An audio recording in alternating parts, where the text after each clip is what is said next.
Oi, gente, nosso último vídeo, então, a gente vai ver o sistema do solvente e a acidez de Lewis, né?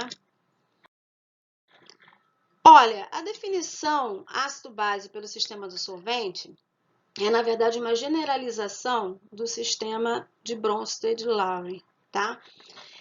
Nessa definição, o solvente, ele implica, né, que ele possa se dissociar formando um cátion e um ânion, ou seja, esse solvente ele precisa se autodissociar, que é o que acontece com a água, por exemplo, né?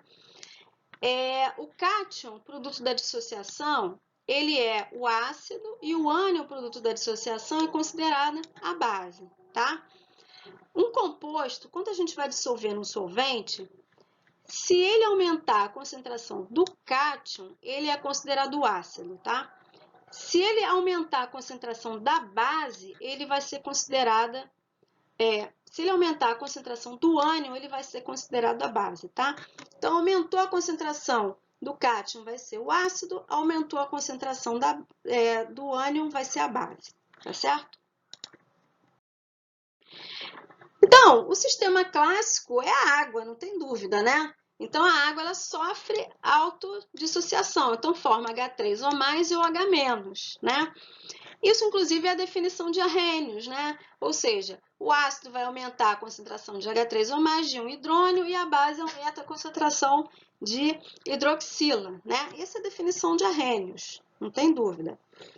Mas a gente pode ter outros sistemas que não tenham nem mesmo próton na composição, como é o caso, por exemplo, do trifluoreto de bromo.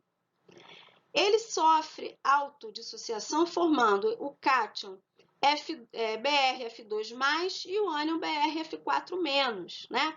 Então, se você for trabalhar com esse sistema, com esse solvente, você vai chamar de ácido aquele composto que aumenta a concentração de BrF2+, e a base, aquele soluto, né, que aumenta a concentração de BrF4-, tá? Mas é um solvente bem específico, né? Porque nem todo composto vai poder ser estudado num solvente como esse. Mas existem outros solventes que a gente pode utilizar, né?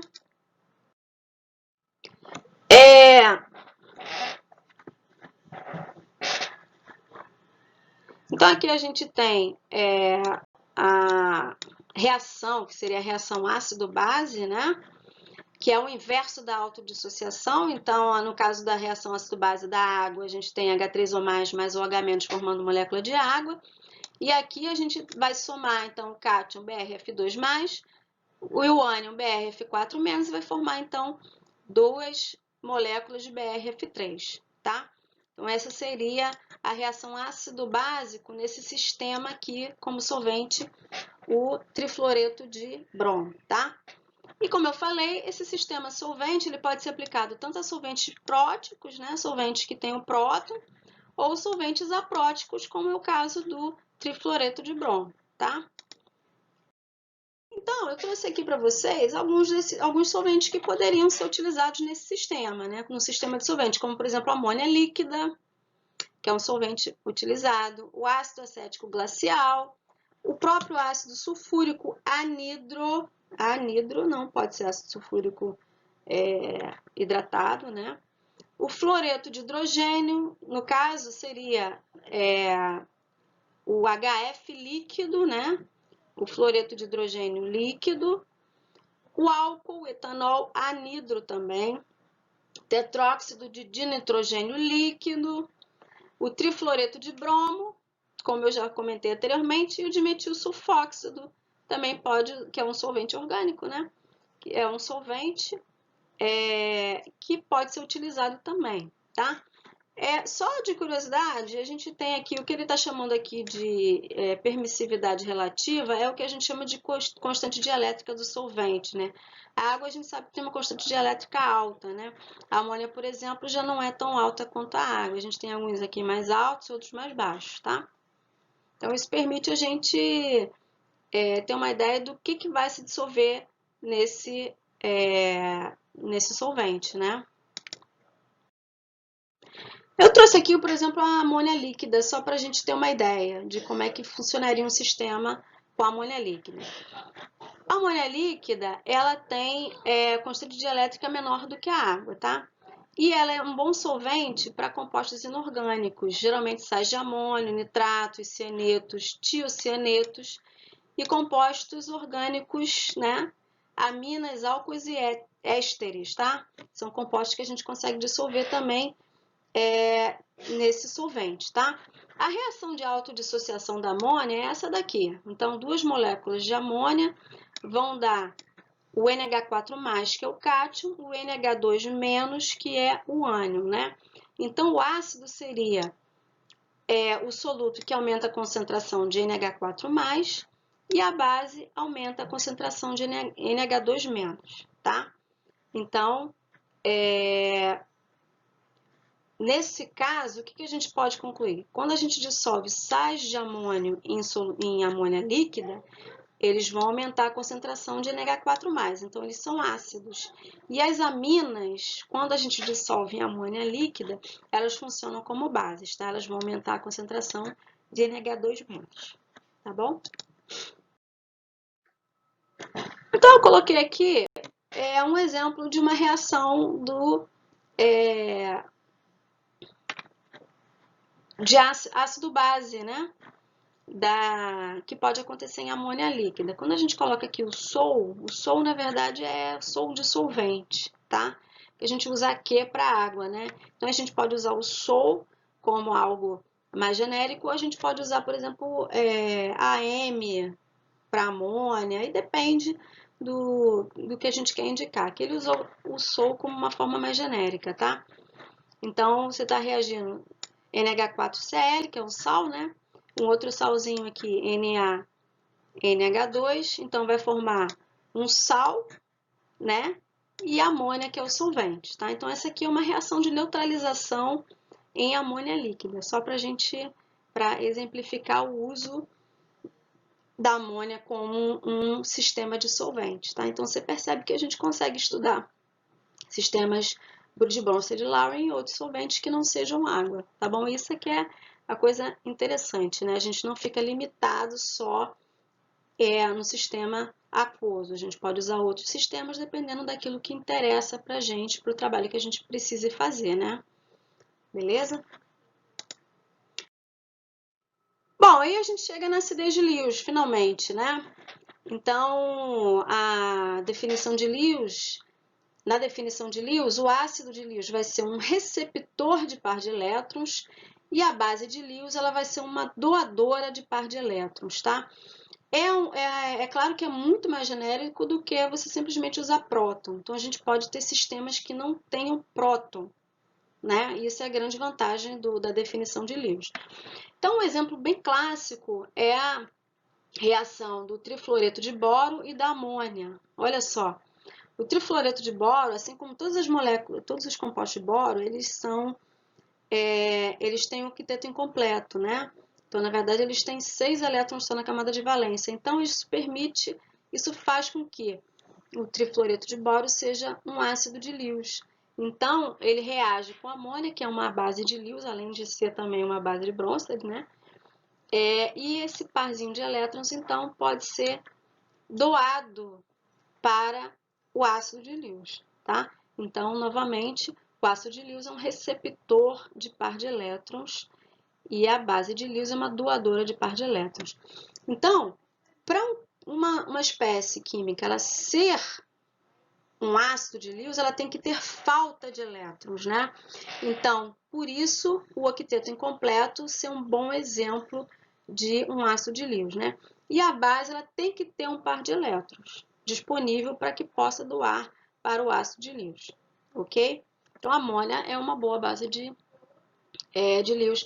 A água, por exemplo, pode ser também, né? Ela tem 2 pares de elétrons, então ela pode ser uma doadora de par de elétrons, ou seja, ela pode ser uma base de Lewis, tá bom? Agora, eu coloquei aqui em cima uma observação interessante, é que em orgânica, ao invés de usar o termo ácido e base de Lewis, eles costumam usar o termo eletrófilo e nucleófilo, que no fundo é a mesma coisa, tá, gente? Então, se lá na orgânica você estiver estudando uma reação entre um eletrófilo e um nucleófilo, na verdade você está falando de uma reação ácido-base de Lewis, tá bom? Então, continuando com alguns exemplos, uma outra reação que é muito importante, uma outra reação ácido-base de Lewis muito importante é a reação de formação de íons complexos, tá? Ou de compostos de coordenação. Aqui, por exemplo, é a reação do cobalto mais 2 com as 6 moléculas de água, né? Você pode ter, por exemplo, também a reação do cobre com amônia para formar, por exemplo, o complexo de níquel com cobre. Então, toda reação que forma compostos de coordenação do íon metálico com os ligantes é uma reação também ácido-base de Lewis, né? Obviamente, o ácido de Lewis vai ser o cátion, né?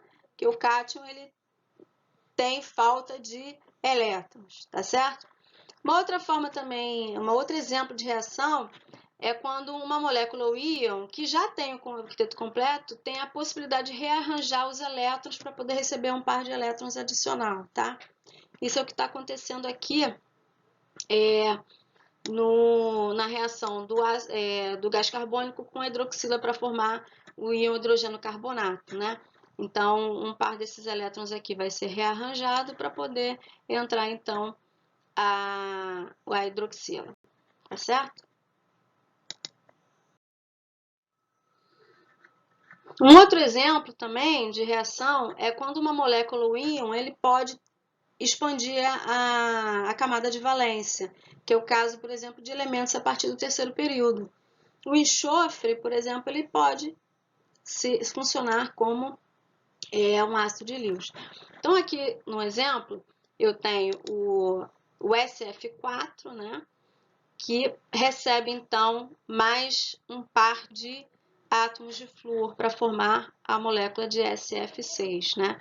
Então, aqui, na verdade, ele está expandindo a sua camada de valência, funcionando, então, como um ácido de Lewis, tá bom? Então, aqui eu tenho o ácido de Lewis, que é o SF4, e eu tenho aqui o F2, que é o flúor, né? Funcionando, então, como um doador de prótons, ou seja, como uma base, tá bom? Aí a gente chega, né,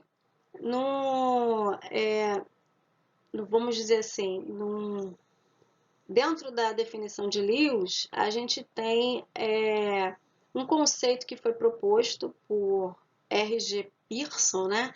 Esse conceito é relativamente recente, tá? E ele propõe a classificação dos ácidos e bases como sendo ácidos e bases duros e moles, tá? E o que acontece? Essa definição, e na verdade o que ele faz? Ele vai categorizar, ou seja,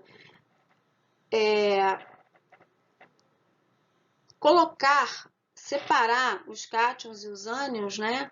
As espécies químicas de um modo geral, em ácidos duros, ácidos moles, bases duras e bases moles, tá?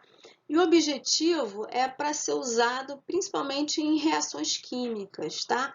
É um conceito, na verdade, empírico,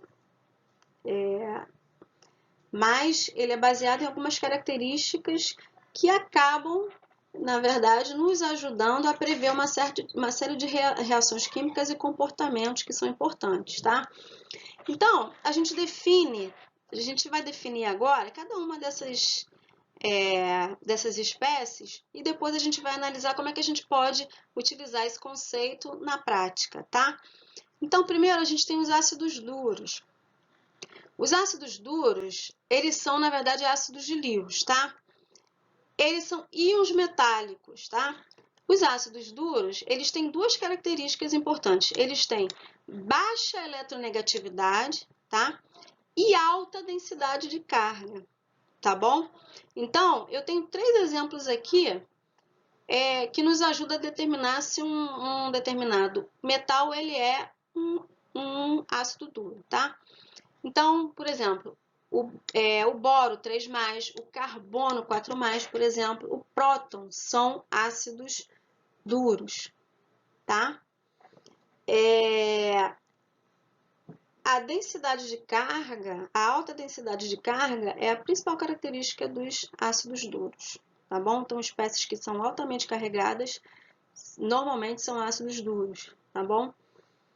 Ácidos moles também são íons metálicos, obviamente, também são ácidos livres, tá?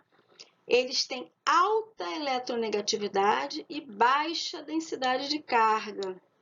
São cátions altamente polarizáveis. O cátion mais mole que existe é o ouro 1.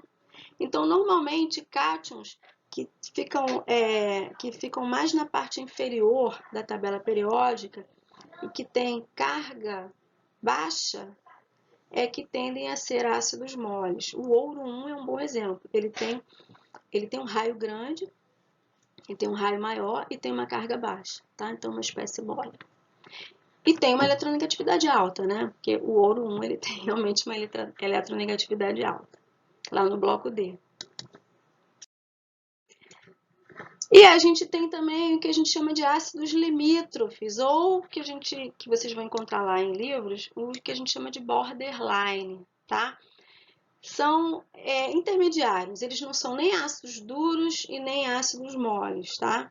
Eles não são nem um extremo nem outro, eles são intermediários. E geralmente os ácidos limítrofes, eles têm número de oxidação intermediários, né? Então, um exemplo, o cobre mais 1, ele é mole. O cobre mais 2, ele tem uma densidade de carga maior, ele já é considerado limítrofe, tá?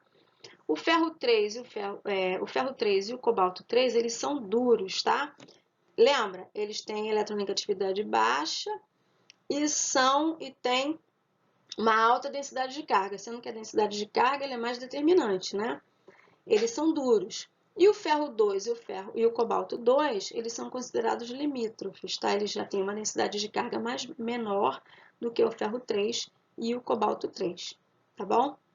Depois a gente tem as bases duras, que também são bases de Lewis, tá? São espécies formadas por flúor e oxigênio, tá? Essas bases duras, geralmente eles têm flúor e oxigênio, e inclui o íon óxido, o íon hidróxido, o nitrato, fosfato, carbonato, sulfato e o perclorato. Todos eles têm oxigênio, né? Na estrutura deles. E o íon óxido, né? A presença do oxigênio indica uma espécie dura, tá? E a presença do flúor também, tá?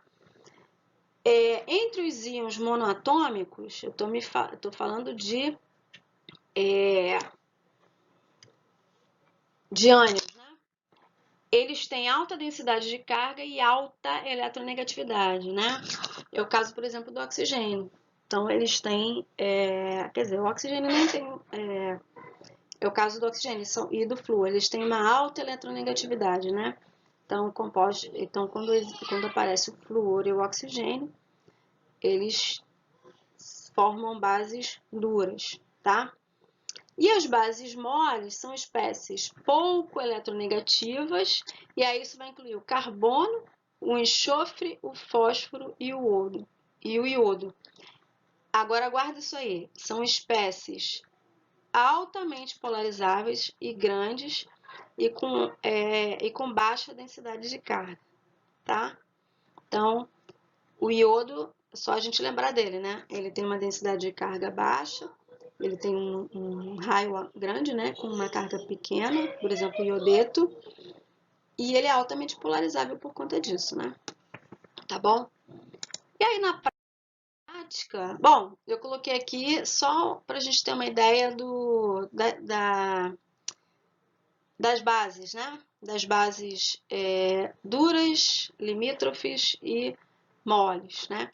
Então, lembra, o fluoreto, o óxido, a hidroxila, a água, o carbonato, a amônia, o nitrato, o sulfato, o perclorato, o fosfato. O cloreto também é considerado, ou ele pode ser considerado geralmente duro, tá?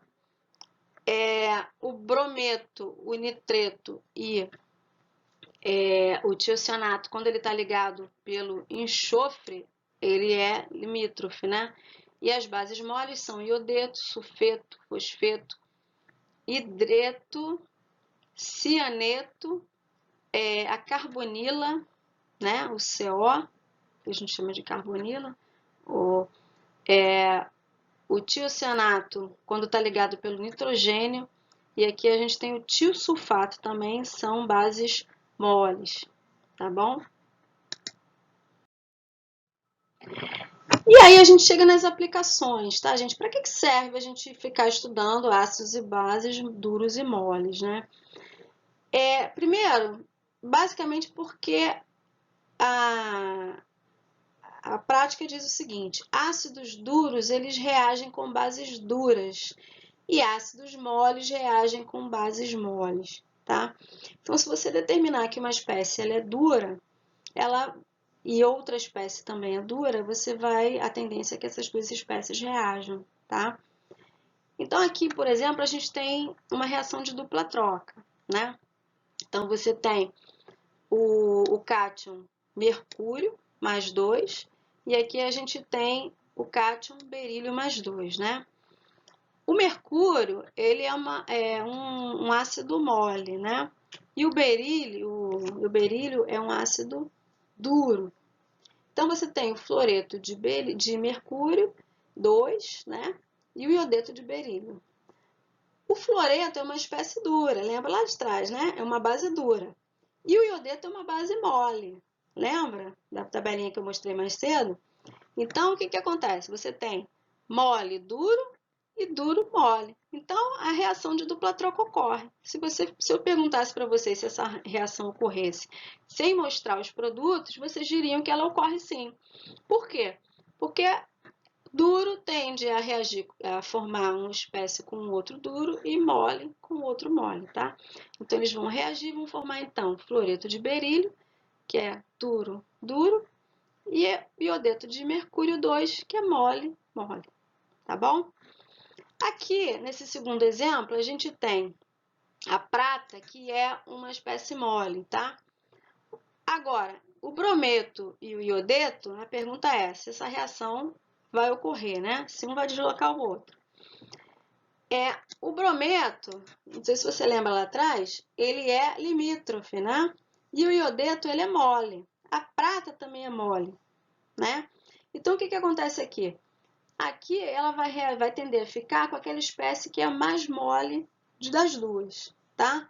Então, a prata ela vai reagir e vai deslocar, então, o brometo e vai formar o iodeto de prata, tá bom? Então, prata mole reagiu, forma o brometo de prata, ou seja, mole com limítrofe, vai reagir, então, com iodeto e vai haver, então, a troca, tá bom? E aqui embaixo a gente tem um caso semelhante também, tá? Aí, o que a gente pode dizer é o seguinte: quando você tem, às vezes você tem espécies que, por exemplo, duas espécies moles competindo com duas espécies moles. Aí o que vai acontecer? Aquela espécie mais mole tende a ficar com a que seja mais mole ou vice-versa, tá? Aqui você tem o mercúrio mais 2, ele é mais mole do que o cádmio mais 2, tá? E o enxofre, ele é mais mole, ele é menos mole do que o selênio. Então, aqui a gente vai ter a troca, tá? Então, o cádmio, que ele é mais duro que o selênio, ele tende a fazer a dupla troca, então, com o sulfeto de mercúrio, tá? Então, o cádmio vai ficar junto com o enxofre, por quê? Porque o cádmio e o enxofre, eles têm uma dureza, vamos dizer assim, mais semelhante do que o selênio e o mercúrio, ou seja, o mercúrio é mais mole do que o cádmio, vai tender a ficar com o selênio, que é mais mole que o enxofre, tá bom? E uma outra aplicação também serve também para explicar algumas tendências de solubilidade, que são bem interessantes, né? Então, se a gente for comparar as solubilidades dos aletos, né, ou dos halogenetos de sódio com os halogenetos de prata, a gente observa o seguinte: o sódio ele é um cátion duro, tá? E a prata é um cátion mole. O sódio, ele tende a formar ligações mais fortes com espécies duras do que com espécies moles. Então, olha só, quando você olha aqui a solubilidade dos halogenetos de sódio, ela aumenta à medida que vai diminuindo a dureza do haleto que está ligado ao sódio, né? Porque você diminui a força da ligação, tá? E com a prata acontece o oposto. Como a prata é uma espécie mole, ela tende a formar espécies mais estáveis com a medida que os halogenetos vão aumentando, vão diminuindo a dureza, né? Então, vai ocorrer exatamente o oposto. Então, a ligação da prata vai ser mais forte com o iodeto do que, por exemplo, com o fluoreto, né? Então, a solubilidade do fluoreto de prata é muito menor, muito maior do que do cloreto de prata, do que do brometo de prata, do que com o iodeto, tá certo? Então, pessoal, eu espero que esses vídeos tenham sido esclarecedores. Qualquer dúvida que vocês tiverem, vocês me procurem, tá? E um grande abraço para vocês, Deus abençoe vocês e tamo junto, tá? Beijão!